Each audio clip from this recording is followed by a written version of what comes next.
You can be the most reliable person in the room and still feel deeply unsettled inside. People trust you, they depend on you, they praise you for how capable you are. So why does your body still act like something could go wrong at any moment? If that's you, then keep watching. I'm Kristen, and I help people understand the emotional patterns that drive their behavior so they can stop living in fight or flight mode and start feeling steady from the inside out. Today we're talking about something many capable people feel but rarely name clearly. You're confident in what you can do, but you are not fully confident in who you are. That gap between competence and identity level security is what keeps you on edge even when everything looks stable on the outside. If you're the dependable one, you probably recognize this immediately. You're the person people call when something goes wrong. You handle things before they escalate. You anticipate problems. You hold high standards. You rarely let things slip. You likely hear things like, "We don't know what we would do without you," or "You're the strong one," or "You always handle it." And logically, that sounds like success, but internally, it doesn't always feel that way. You may feel restless when you're not being productive. You might struggle to fully relax because there's a subtle sense that you should be doing something. Small mistakes can feel really disproportionate. If you disappoint someone, it can feel like more than just a moment. It can feel like a crack in something bigger. You are competent. That's not the question. The question is why you don't feel secure. So let me ground this in something real. A client of mine, I'll call her Maya, is known for being the reliable one at work. She anticipates issues before they happen. She finishes tasks early. She often carries more than her share without complaining. In a team meeting, her boss said, honestly, if Maya left, this whole place would fall apart. Everyone laughed and it was meant as praise, and Maya smiled in the meeting, but that night she lay awake replaying it. Instead of feeling proud, she felt more pressure. Her mind started running, what if I mess up next time? What if I can't keep this up? What if they realize I'm not as solid as they think? She wasn't afraid of failing at a task, she was afraid of losing value. And that's the difference. Here's the core of what's happening.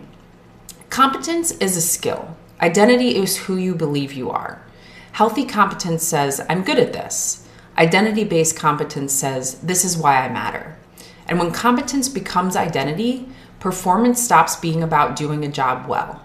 It becomes about proving your worth.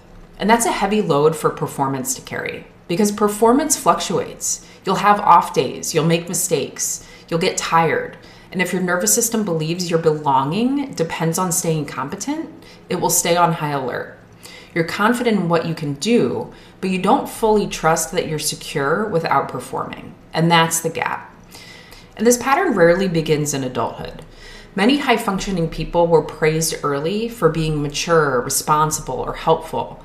Maybe being easy made life smoother at home. Maybe achievement got attention, but effort didn't.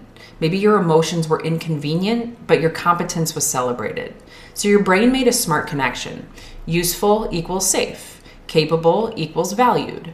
Reliable equals secure. That connection helped you adapt. It may have made you successful, and it likely earned you trust.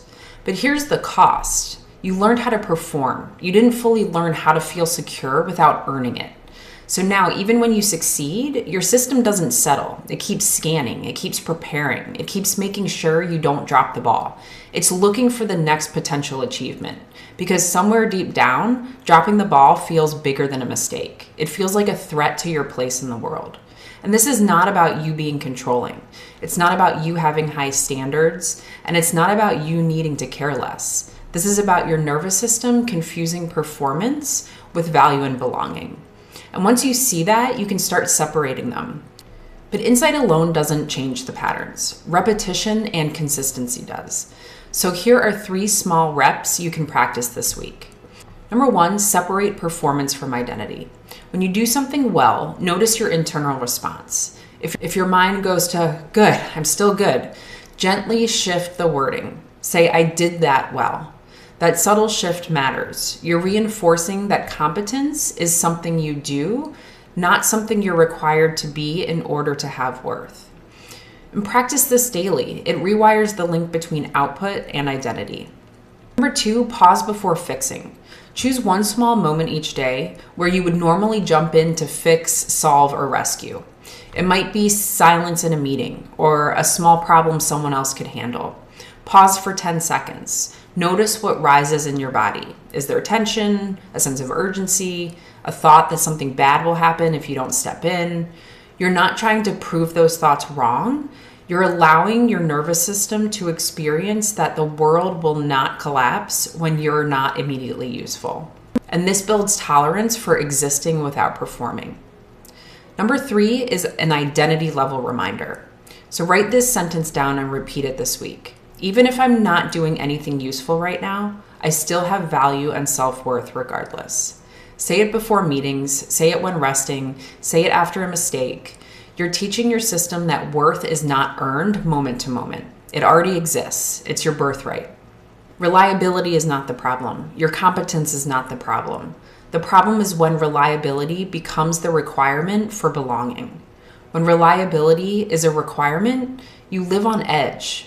When it becomes a choice, you feel a lot steadier. You can still show up fully. You can still be excellent. You can still be dependable, but you're no longer performing for survival.